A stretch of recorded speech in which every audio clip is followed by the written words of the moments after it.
안녕하십니까? 경기도에 사는 67 이복순입니다.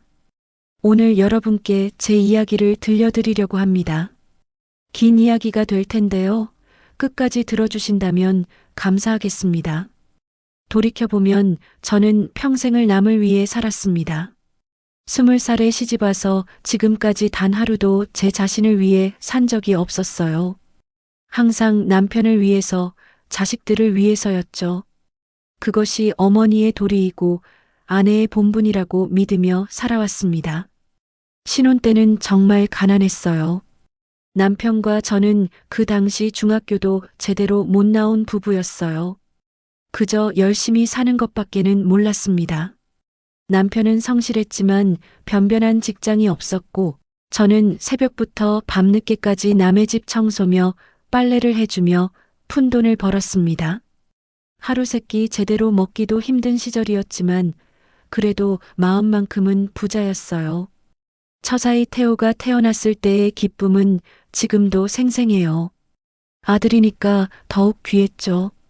그 시절엔 아들이 집안의 기둥이라고 여겼으니까요. 갓 태어난 태호를 품에 안고 남편과 함께 눈물을 흘렸어요. 이 아이만큼은 우리처럼 고생하지 않게 해주자고 다짐했죠.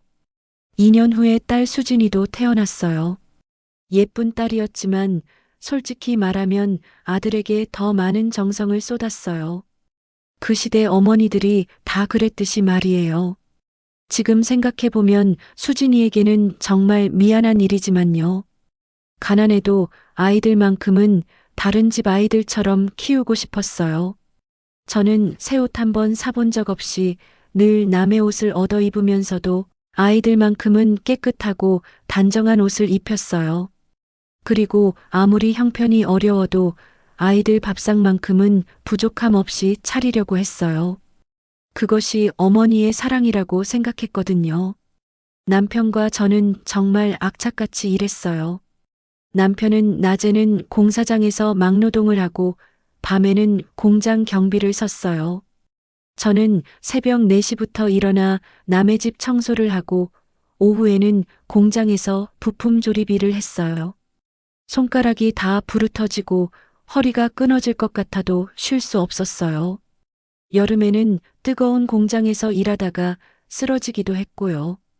그래도 참았어요. 우리 아이들이 공부 잘해서 성공하면 이 모든 고생이 보람으로 바뀔 거라고 믿었거든요. 그렇게 10년을 악착같이 모은 돈으로 작은 구멍가게를 차렸어요. 구멍가게라고 해봤자 평수도 작고 초라한 곳이었지만 저희에게는 꿈의 시작이었어요. 남편은 가게를 지키고 저는 새벽 시장에 나가 물건을 떼어왔어요. 손님들이 보기에는 초라한 가게였겠지만 저희에게는 희망 그 자체였어요. 비록 우리는 못 배웠지만 이 일을 열심히 해서 우리 아이들을 대학까지 보내고 번듯한 직장을 갖게 해주겠다는 꿈이 있었거든요. 매일 새벽부터 밤늦게까지 일하면서도 마음만은 날아갈 듯 가벼웠어요. 태호는 공부를 정말 잘했어요. 학교에서 상도 많이 받아왔고 선생님들도 이 아이는 꼭 대학에 보내야 한다고 하셨어요. 저는 그 말을 들을 때마다 가슴이 터질 듯 뿌듯했어요. 우리 아들이 공부로 성공해서 이 가난한 처지를 벗어날 수 있겠구나 싶었거든요. 하지만 태호가 중학생이 될 무렵부터 달라지기 시작했어요. 친구들 앞에서 저희를 부끄러워하기 시작한 거예요. 특히 구멍가게를 하는 부모라는 게 창피했나 봐요. 엄마, 학교에 오지 마세요. 친구들이 다 봐요. 아빠도 학부모 모임 같은데 오지 마세요. 친구들이 보면 창피해요. 그런 말을 들을 때마다 가슴에 날카로운 못이 박히는 것 같았지만 남루한 옷차림과 초라한 행색이 아이 보기에도 부끄러웠나 봅니다. 아이가 예민한 사춘기니까 이해하려고 했어요. 딸 수진이는 오빠와는 완전히 달랐어요. 저희를 부끄러워하지도 않았고 가게 일도 기꺼이 도와주곤 했어요. 친구들에게도 당당하게 우리 부모님은 정말 열심히 일하신다고 자랑스럽게 말하더라고요. 하지만 그런 수진이보다 태호가 더 걱정되고 신경 쓰였어요. 아들이니까 더 잘 되어야 한다고, 더 많은 기회를 줘야 한다고 생각했거든요. 구멍가게가 점점 안정되면서 저희 살림도 조금씩 나아졌어요. 남편이 워낙 성실하고 꼼꼼해서 단골 손님들도 생겼고 가게도 조금씩 커졌어요. 그렇게 10여 년이 지나니 제법 목돈도 모을 수 있었어요. 아이들 대학 등록금 정도는 걱정하지 않아도 될 만큼 말이에요. 태호는 좋은 대학에 들어갔고 수진이도 고등학교를 졸업할 무렵이 되었어요. 그런데 태호는 대학에 들어간 후로 더욱 저희와 거리를 두기 시작했어요. 집에도 한 달에 한 번 올까 말까 했고 와도 빨리 가려고만 했어요. 엄마, 저 이제 다 컸으니까 간섭하지 마세요, 아빠. 친구들한테 구멍가게 한다는 말하지 마세요. 그럴 때마다 남편과 저는 서로를 바라보며 쓸쓸한 미소를 지었어요. 아이가 커서 독립하려는 게 당연하다고, 우리 때문에 기가 죽으면 안 된다고 서로를 위로했어요. 그래도 마음 한편으로는 서운했어요. 이렇게 키운 자식이 부모를 부끄러워한다니. 그런데 태호가 대학교 4학년이 될 무렵 운명이 저희를 시험하기 시작했어요. 평소와 다름없던 어느 아침 남편이 갑자기 의하며 비틀거리더니 그대로 쓰러졌어요. 뇌출혈이었습니다. 응급실로 달려가는 구급차 안에서 남편의 차가워지는 손을 잡으며 간절히 기도했어요. 제발, 제발 괜찮게 해주세요. 다행히 생명은 건졌지만 세상이 달라졌어요. 한쪽 몸을 제대로 쓸 수 없게 된 남편. 의사 선생님의 조심스러운 말씀이 제 가슴을 무겁게 눌렀어요. 완전히 회복되기는 어려울 것 같습니다. 그때부터 정말 지옥 같은 시간이 시작됐어요. 가게 일은 온전히 제 몫이 되었고 눈덩이처럼 불어나는 병원비와 재활 치료비까지 감당해야 했어요. 밤새 남편을 돌보고 새벽에 가게에 나가 일하는 날들이 반복됐어요. 태호에게 간절히 도움을 요청했어요. 아들아, 엄마 혼자서는 너무 힘들다. 조금만 도와줄 수 없니? 하지만 돌아온 건 차가운 대답뿐이었어요. 저도 취업 준비 때문에 정말 바빠요. 죄송해요. 엄마 3년이라는 긴 시간 동안 남편을 간병하면서 저는 인생의 쓰디쓴 진실을 마주했어요. 남편의 병세는 마치 희망 고문을 하는 것 같았어요. 조금 나아지는 듯 하다가도 어느 순간 다시 깊은 나락으로 떨어지곤 했거든요. 처음에는 재활치료를 열심히 받으면 다시 예전처럼 걸을 수 있을 거라고 믿었어요. 하지만 시간이 갈수록 남편은 말도 어눌해지고 저를 알아보지 못하는 날들이 늘어갔어요. 그런 아버지를 바라보는 자식들의 모습에서 저는 차가운 현실을 봤어요. 태호는 한 달에 겨우 한두 번, 그것도 마지못해 병원에 와서는 30분도 채 머물지 않았죠. 병실 문을 열고 들어서면서도 이미 나갈 준비를 하고 있는 것 같았어요. 아버지, 안녕하세요. 몸은 좀 어떠세요? 형식적인 인사를 던지고는 아버지와 눈도 제대로 마주치지 않았어요. 연신 핸드폰만 들여다보며 시간 가기만을 기다렸죠. 간혹 아버지가 힘겹게 손을 내밀면 잠깐 잡아주다가도 금세 놓아버렸어요. 수진이도 마찬가지였어요. 결혼 준비로 바쁘다는 핑계로 자주 오지 않았어요. 한 번 와서는 아버지가 무의식 중에 흘린 침을 보고는 노골적으로 얼굴을 찌푸렸어요. 엄마, 이러시지 말고 간병인 쓰시는 게 어때요? 그 말을 들으며 가슴이 무너졌어요. 자식들에게 아버지는 이미 짐이 되어버린 거였어요. 남편의 상태가 점점 악화될수록 아이들의 발걸음은 더욱 뜸해졌어요. 마치 약속이나 한 듯이 말이에요. 어떤 때는 아버지가 흐릿한 의식 속에서도 간절히 물으셨어요. 태호는 언제 와? 수진이는 어디 갔어? 그럴 때마다 저는 목이 메어 제대로 대답할 수 없었어요. 결국 거짓말로 답할 수밖에 없었죠. 곧 올 거예요. 바빠서 못 오는 거예요. 하지만 남편의 흐려진 눈동자에서 저는 알 수 있었어요. 남편도 다 알고 있다는 것을, 자식들이 더 이상 자신을 찾지 않는다는 것을. 그럼에도 아무 말하지 않는 남편의 모습이 더욱 가슴 아팠어요. 그렇게 힘겨운 시간들이 흘러가던 어느 날이었어요. 남편이 평소보다 더 깊은 잠에 빠져 있었어요. 깨워도 잘 깨어나지 않았죠. 간호사가 급하게 의사를 불렀고 검사 결과는 절망적이었어요. 뇌압이 많이 올라갔습니다. 상태가 많이 악화됐어요. 의사 선생님이 조심스럽게 말씀하셨어요. 이제 마음의 준비를 하시는 게 좋겠습니다. 그 말을 듣는 순간 온 세상이 멈춰버린 것 같았어요. 급하게 태호와 수진이에게 연락했지만 태호는 회사 일이 있어서 내일 가겠다고 했고 수진이는 지금 시댁에 있어서 힘들다고 했어요. 결국 저 혼자 남편의 마지막을 지켜야 했어요. 그 다음날 새벽 남편이 잠깐 의식을 되찾았어요. 희미하게 눈을 뜨더니 가느다란 목소리로 제 이름을 불렀어요. 복순아. 40년을 함께 산 그 목소리가 이렇게 약해질 줄은 몰랐어요. 산소 마스크 너머 간신히 들려오는 목소리에 귀를 바짝 대고 들었습니다. 여보, 왜요? 말해요. 책상. 맨 뒤를 봐. 거기에 봉투가 하나 있어. 무슨 봉투요? 당신 무슨 말이에요? 남편이 마지막 힘을 짜내며 제 손을 꽉 잡았어요. 나중에 반드시 쓸 일이 있을 거야. 꼭 숨겨둬. 아이들을 너무 믿지는 마라. 그게 평생을 함께한 남편의 마지막 말이었어요. 다음 날 새벽 남편은 제 손을 꼭 잡은 채 조용히 눈을 감았어요. 하지만 그때는 아직 몰랐어요. 남편의 그 마지막 말이 얼마나 정확한 예언이었는지를. 남편을 떠나보낸 후 저는 정말 허전했어요. 40여 년을 함께 산 동반자가 떠나니 세상이 텅 빈 것 같았어요.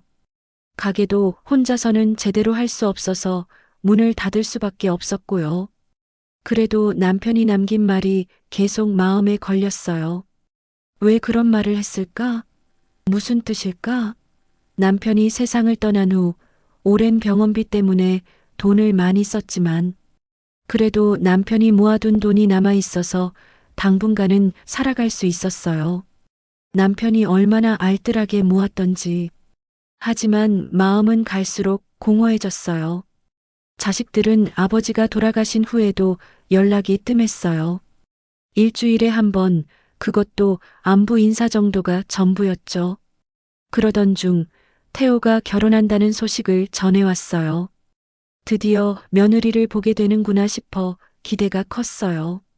아들이 좋은 사람 만나서 행복하게 살면 그것만으로도 감사한 일이니까요. 첫 만남은 고급 레스토랑에서였어요. 태호가 정한 곳이었는데 저는 그런 곳에 가본 적이 없어서 무엇을 입고 가야 할지도 몰랐어요. 평소 입던 수수한 옷을 입고 갔는데 며느리 될 사람인 민정이를 보는 순간 위축됐어요. 며느리 민정이는 정말 세련되고 예쁘더라고요. 그런데 저를 보는 눈빛이 뭔가 차가웠어요. 안녕하세요. 어머니 정중하게 인사는 했지만 그 속에서 저는 미묘한 시선을 느꼈어요. 제 옷차림이, 제 말투가, 제 존재 자체가 불편하다는 듯한. 하지만 며느리 될 사람이니 잘해야겠다 싶어 최대한 친근하게 대했어요. 며느리, 우리 태호 잘 부탁해요. 네, 알겠습니다. 그런데 대화가 길어질수록 분위기가 이상해졌어요. 며느리 민정이가 슬며시 꺼낸 말이 충격이었어요. 어머니, 신혼집 마련은 어떻게 하실 생각이세요? 신혼집 마련? 네, 요즘 시대에 전세금 2억 5천만 원 정도는 있어야 하지 않나요? 태호 오빠 혼자서는 마련하기 어려우니까. 그 말을 듣고 당황스러웠어요. 2억 5천만 원이라니. 저희가 평생 모은 돈의 대부분이었어요. 그게 어머니께서 준비해 주시는 거 맞죠? 요즘 시대의 신혼집은 시댁에서 마련해 주는 게 일반적이잖아요. 주변에서 다 그렇게 하더라고요. 마치 당연한 것처럼 말하는 민정이를 보며 당황했어요. 태호는 옆에서 아무 말도 하지 않았어요. 마치 미리 약속이나 한 듯이 말이에요. 그날 밤 집에 돌아와서 많은 생각을 했어요. 남편이 컨디션이 조금 좋아지던 어느 날 저에게 진지하게 했던 말이 떠올랐어요. 태호한테는, 수진이한테는 5천만 원만 줘. 나머지는 숨겨놔. 아이들을 너무 믿지는 마라. 왜 그런 말을 했을까? 이제야 조금 이해가 되는 것 같았어요. 결국 저는 남편의 유언대로 했어요. 태호에게는 1억 원을 주고 제가 한 푼, 두 푼 절약해서 따로 모아둔 돈 5천만 원을 더 보탰어요. 총 1억 5천만 원이었어요. 태호야, 이게 엄마가 줄 수 있는 전부야. 엄마. 고마워요. 그때 태호가 보여준 감사의 표정을 보며 저는 뿌듯했어요. 역시 내 아들이야. 이런 마음이 들었죠. 하지만 그 기쁨도 잠시였어요. 민정이의 태도가 싹 달라진 거예요. 처음에는 어머니, 정말 감사해요라며 공손했던 며느리. 민정이가 돈을 받고 나서는 완전히 다른 사람이 됐어요. 결혼 준비 과정에서 저를 대하는 태도가 점점 차가워졌어요. 결혼식 준비도 저는 완전히 배제됐고 민정이 어머니가 모든 걸 주도했어요. 어머니는 그냥 편하게 계세요. 저희가 알아서 다 할게요. 듣기에는 배려하는 말 같았지만 실제로는 끼어들지 마세요라는 뜻이었어요. 더 충격적인 건 수진이의 반응이었어요. 오빠 결혼 소식을 듣고 찾아온 수진이가 따지듯 물었어요. 엄마, 오빠한테 얼마 줬어요? 왜 그런 걸 물어? 제가 결혼할 때는 5천만 원 주고 오빠는 얼마나 주신 거예요? 수진이의 목소리에는 원망이 가득했어요. 수진아, 그때와 지금은 상황이 달라. 어릴 때부터 오빠만 예뻐하시더니 이런 것까지 차별하세요? 그 말이 제 가슴을 비수처럼 찔렀어요. 아니라고 부정하고 싶었지만 돌이켜보니 그랬을지도 모르겠어요. 엄마는 오빠가 아들이라고 더 아끼시잖아요. 저는 딸이라서 항상 뒷전이었잖아요. 수진이의 목소리가 떨렸어요. 그동안 꾹꾹 눌러 참았던 서운함이 한꺼번에 터져 나오는 것 같았어요.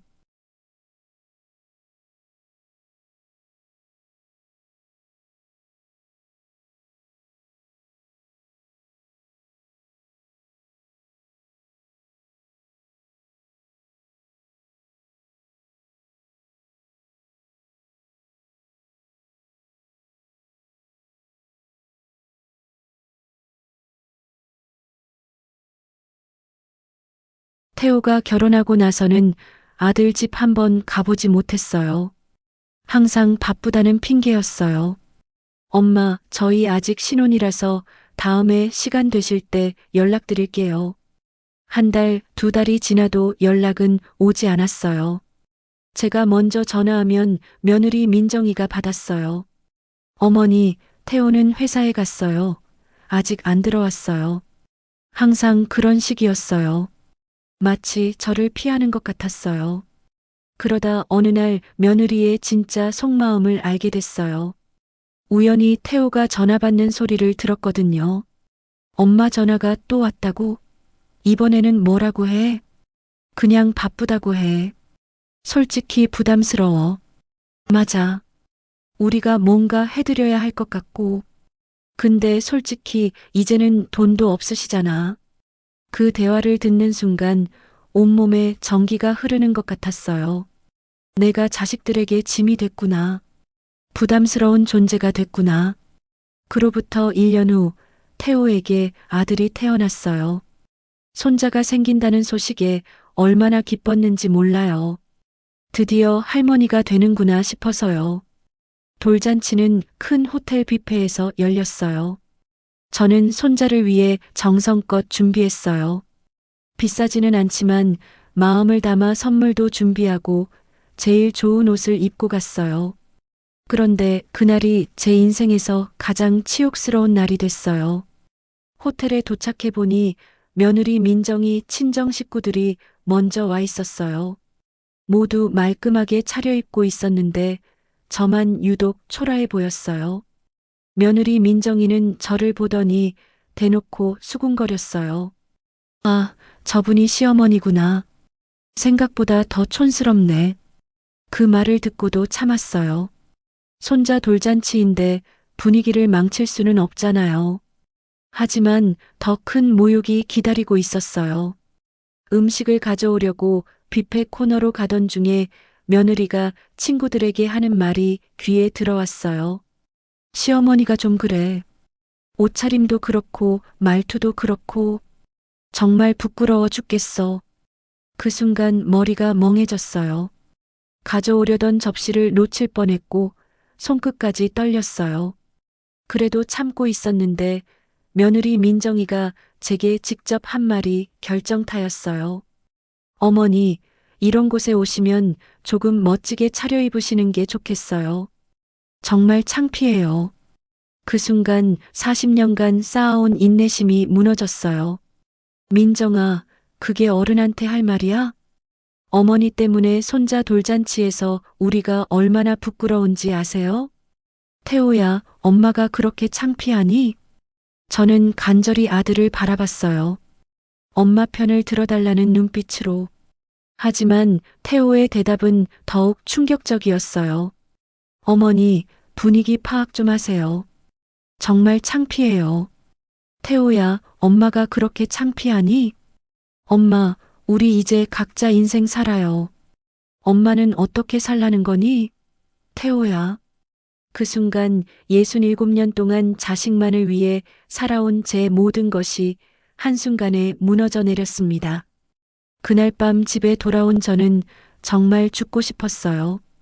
67년을 살아오면서 이렇게 절망스러운 적은 없었거든요.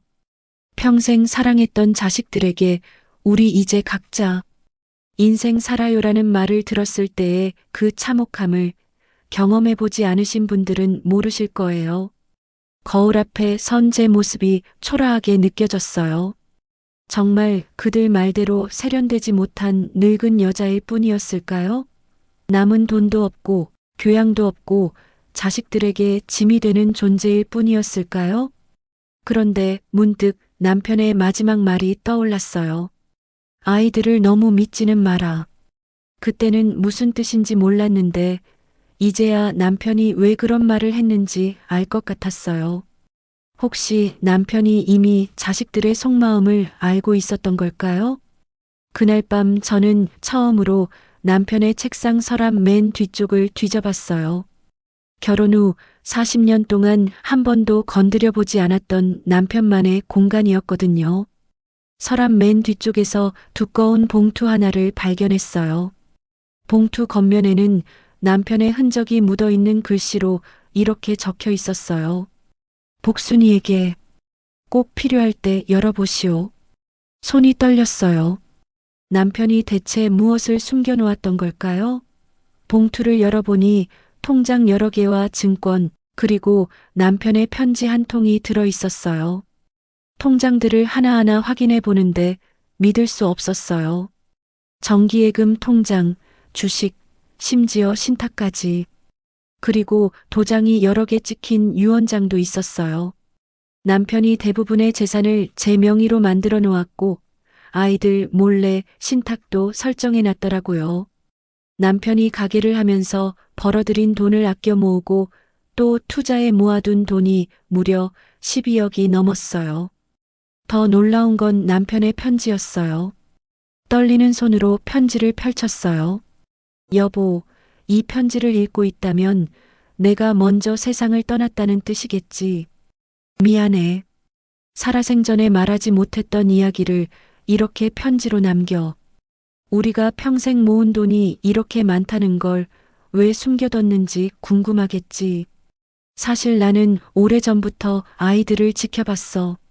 그래서 내가 아프기 전에 미리 조금씩 준비해뒀어. 그런데 내가 아프면서 많은 걸 깨달았지. 태호가 병원에 와서 하는 말들, 수진이가 아픈 아버지를 보며 하는 표정들 다 보고 있었어. 그들에게 아버지는 이미 짐이 되어버렸더라고. 그래서 결심했어. 아이들한테는 적당한 돈만 주고 나머지는 당신이 필요할 때 쓰라고. 언젠가는 꼭 필요한 날이 올 거야. 여보, 아이들을 원망하지는 마. 그저 그런 세상이 된 거지. 하지만 당신은 당신을 위해 살아야 해. 평생 남을 위해 살았으니 이제는 자신을 위해 살아도 돼. 이 돈으로 당신이 하고 싶었던 것들을 다 해봐. 그리고 절대 아이들에게 휘둘리지 마. 당신 곁에 있지 못해서 미안해. 그리고 당신 참 고생 많았고 고마웠어. 편지를 다 읽고 나니 눈물이 쏟아졌어요. 남편이 얼마나 많은 걸 보고 있었는지, 얼마나 깊이 생각했는지, 그리고 얼마나 저를 사랑했는지 느껴졌거든요. 그날 밤 저는 많은 생각을 했어요. 남편의 말이 맞았어요. 더 이상 자식들에게 휘둘리지 않아도 되겠다는 안도감이 밀려왔어요. 그동안 저는 가난한 어머니였기 때문에 자식들 눈치를 보며 살았어요. 혹시 짐이 될까봐, 혹시 부담될까봐 항상 조심조심 살았죠. 하지만 이제 알았어요. 아이들이 어릴 때부터 한 푼, 두 푼 아껴가며 모은 돈을 결혼할 때 아낌없이 주고 온 마음을 다해 사랑해줬지만 자식들이 저를 대하는 태도를 보면 그들 마음속에 정말 부모에 대한 사랑이 있는 것인가 의문이 들었어요. 하지만 이렇게 큰 재산을 정리하려면 전문가의 도움이 필요했어요.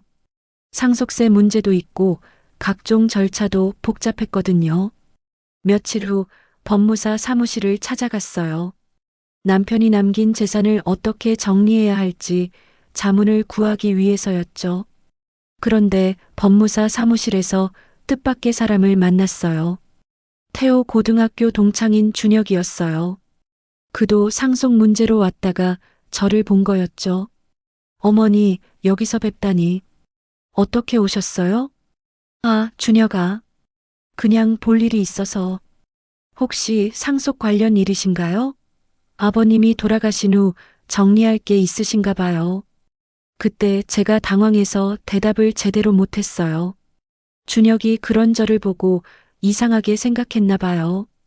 어머니, 태호 아버님이 남기신 재산이 많으셨나 봐요. 이런 곳까지 오시는 걸 보니. 아니야, 그런 건 아니고. 하지만 준혁은 이미 눈치를 챈 것 같았어요. 며칠 후 태호한테서 전화가 왔어요. 엄마, 준혁이가 그러는데 어머니를 법무사 사무실에서 봤다면서요? 아, 그냥 볼 일이 있어서. 엄마, 혹시 아버지 상속 때문에 가신 거예요? 뭔가 복잡한 절차가 있나 봐요. 태호의 목소리에서 의심이 느껴졌어요. 준혁이가 그러는데 엄마가 상속세 관련으로 이야기하는 것 같다고 했어요. 그때부터 태호가 본격적으로 의심하기 시작한 거였어요. 그 법무사 사무실 일 이후로 자식들의 의심은 걷잡을 수 없이 커졌어요. 제가 평소와 다른 행동을 보일 때마다 더욱 확신을 갖게 된 거죠. 그동안 시장에서 할인 상품만 사던 제가 갑자기 백화점에서 쇼핑을 하더라는 거예요.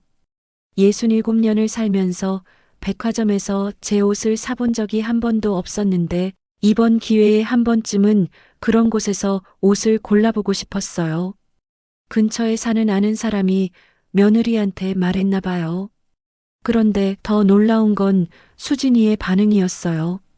태호가 수진이에게 말했나 봐요. 수진아, 엄마가 요즘 이상해. 법무사 사무실도 다니고 은행도 자주 다니고 백화점에서 쇼핑도 하고. 뭐? 법무사 사무실에?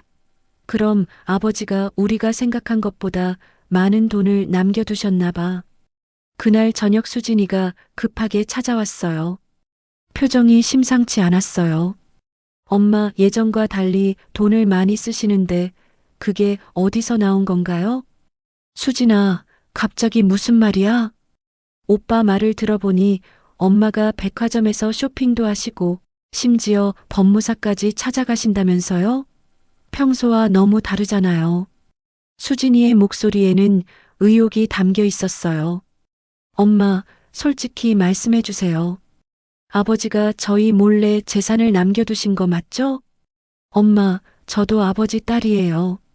오빠만 더 받을 수는 없잖아요. 혹시 더 있으면 저한테도 줘야 하는 거 아니에요?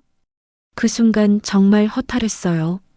수진이마저 돈 때문에 이런 말을 하다니.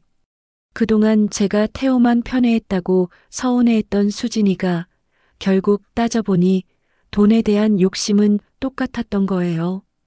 그 후 태호한테서 전화가 왔어요. 돌잔치에서 있었던 일 때문에 미안하다는 전화였어요. 엄마, 그때 저희가 너무 말을 함부로 했어요. 죄송해요. 됐다, 태호야. 엄마가 부족해서 그런 거니까. 엄마, 그게 아니라 저희가 너무 예민했던 것 같아요. 사실 민정이도 많이 후회하고 있어요. 그런데 이상하게도 태호 말이 예전과 달랐어요. 뭔가 애쓰는 듯한 계산적인 느낌이 들었어요. 엄마, 그런데 혹시 아버지가 남긴 돈이 더 있나요? 역시 그거였어요. 미안하다는 말도 결국 돈 때문이었던 거예요. 왜 그런 걸 물어? 아니요. 그냥 엄마가 혼자 계시니까 어려운 일은 없으신지 걱정되어서요. 저희가 더 자주 찾아뵈어야 하는데. 말도 안 되는 거짓말이었어요. 정말 엄마를 걱정했다면 돌잔치에서 그런 모욕적인 말을 했을 리 없잖아요. 며칠 후 태호가 직접 찾아왔어요. 며느리와 함께였어요. 그런데 두 사람의 태도가 180도 달라져 있었어요. 어머니, 그날은 정말 죄송했어요. 평소에도 어머니께 잘해드리지 못했는데 며느리가 허리를 90도로 굽히며 사과했어요. 어머니, 제가 케이크도 사왔어요. 어머니가 좋아하시는 딸기 케이크요. 태호도 한없이 다정했어요. 하지만 저는 알 수 있었어요. 이들의 변한 태도가 진심이 아니라는 걸요. 며느리가 케이크를 꺼내면서도 눈은 집 안 곳곳을 훑어보고 있었거든요. 엄마, 사실 저희가 온 건 엄마 혼자 사시는 게 걱정되어서요. 그래서 이 집도 너무 크고 관리하기도 어려우시잖아요. 저희가 도와드릴 수 있으면 좋겠는데. 며느리가 슬며시 말을 꺼냈어요. 어머니, 혹시 아버님께서 적금이나 그런 거 더 해놓으신 건 없나요? 요즘 금리도 낮고 해서 더 좋은 데 투자하시는 게 좋을 것 같은데. 태호가 조심스럽게 말했어요. 그래서 혹시 아버지가 숨겨둔 재산이 더 있는 건 아닌지 저희가 관리해 드릴 수 있으면 좋겠는데요. 그 순간 정말 어이가 없었어요. 돌잔치에서 엄마, 우리 이제 각자 인생 살아요라며 모욕했던 아들 내외가 말이에요. 그 다음날 수진이도 혼자 찾아왔어요. 오빠 내외가 다녀간 걸 알고 있었나 봐요. 엄마, 어제 오빠 가족이 왔다면서요? 무슨 이야기 했어요? 별거 아니야. 엄마, 저도 알 권리 있어요. 아버지가 남긴 재산이 더 있으면 저한테도 말해주세요. 수진이의 눈빛이 변해 있었어요. 예전에 서운해하던 딸의 모습이 아니라 마치 권리를 주장하는 사람 같았어요. 엄마, 솔직히 오빠만 더 받을 수는 없잖아요. 저도 아버지 딸인데. 수진아, 너까지? 엄마, 제가 그동안 차별받으면서도 참고 살았는데 이런 것까지 불공평하면 안 되잖아요. 그 말을 들으며 마음이 더 무거워졌어요. 결국 수진이도 태호와 다를 바 없었던 거예요. 그날 밤 저는 결심했어요. 더 이상 이 자식들에게 휘둘리지 않겠다고, 남편의 유언대로 살아가겠다고. 다음 날 아침 일찍 태호한테 전화했어요. 태호야, 엄마가 멀리 이사 간다. 엄마, 갑자기 무슨 말씀이세요? 엄마도 이제 내 인생을 살아보려고 한다. 너희들한테 짐이 되기 싫어서. 엄마, 그런 말씀 마세요. 태호야, 엄마 마음 정했으니까 말리지 마라. 그리고 앞으로 연락하지 마라. 엄마. 전화를 끊고 수진이에게도 똑같이 말했어요. 수진아, 엄마 이사 간다. 너희들이 그동안 엄마한테 어떻게 했는지 한번 깊이 생각해봐라.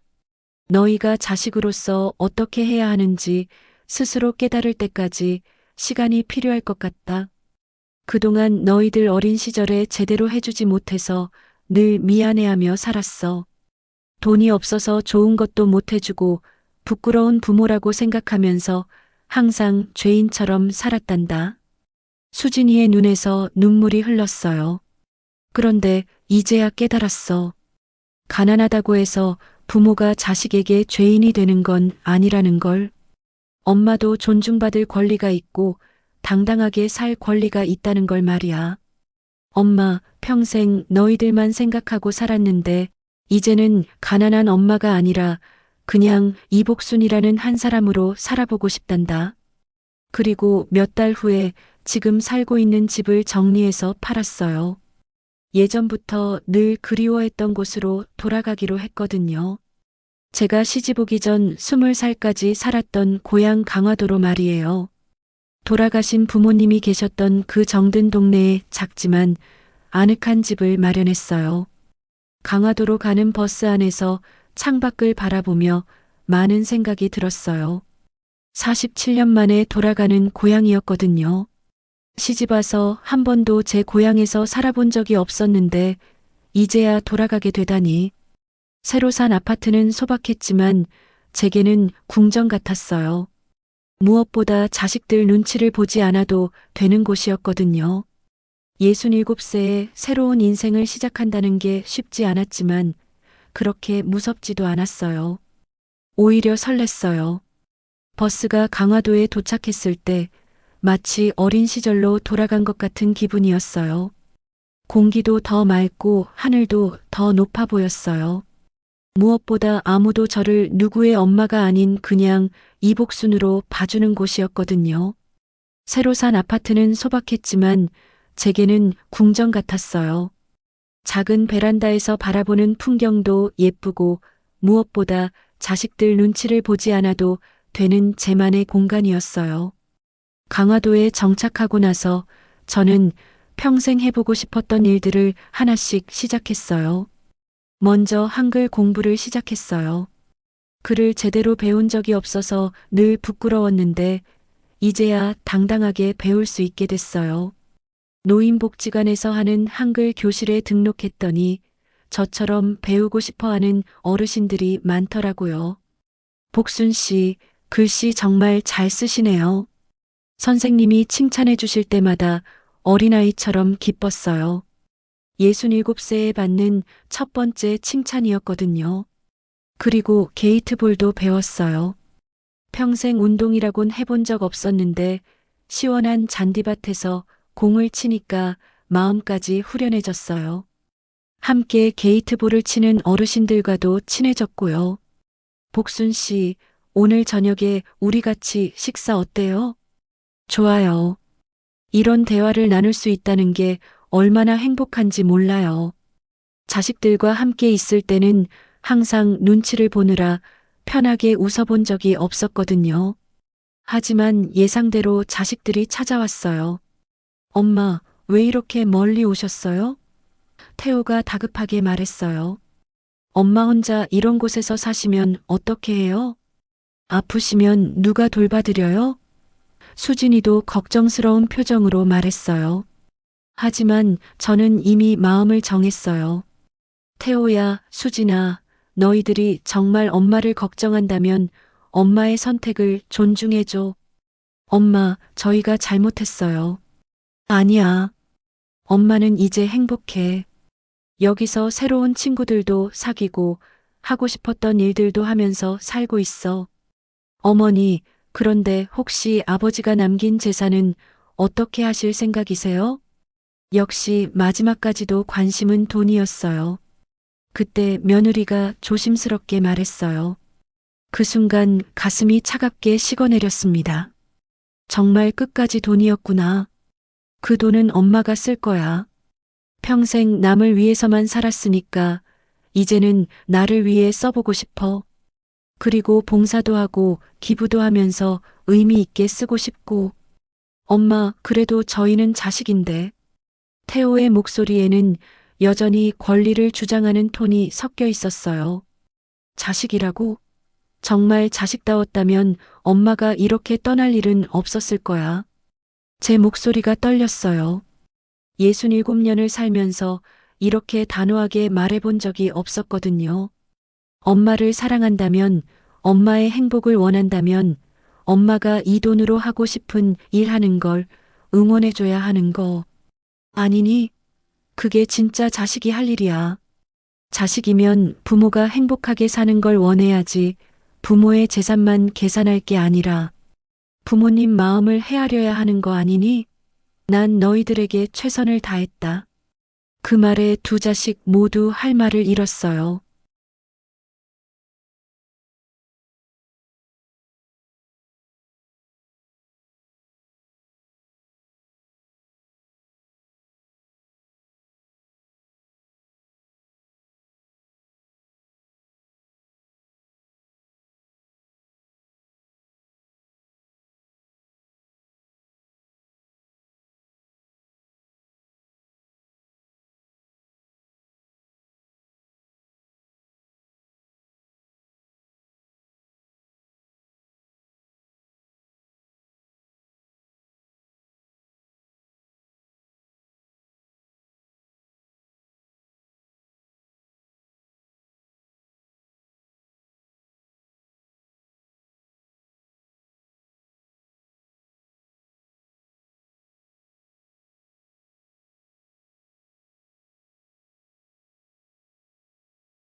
그날 자식들이 돌아간 후 며칠 뒤 수진이 혼자 다시 찾아왔어요. 이번에는 표정이 달랐어요. 엄마, 죄송해요. 수진이가 무릎을 꿇고 울면서 말했어요. 그동안 엄마가 저희한테 얼마나 상처받으셨을까? 마음이 너무 아팠어요. 수진아, 엄마가 여기서 행복하게 사시는 모습을 보니까 엄마 선택이 맞았던 것 같아요. 수진아, 엄마를 이해해줘서 고마워. 엄마 가끔 연락드려도 될까요? 그래라. 그 후로 수진이는 자주 안부 전화를 했어요. 돈 이야기는 전혀 하지 않고 그냥 엄마가 건강한지 잘 지내는지만 물어봤어요. 그리고 한 달에 한 번 정도는 강화도까지 찾아와서 함께 밥도 먹고 소소한 이야기도 나누고 갔어요. 태호는 여전히 서운해하는 것 같았어요.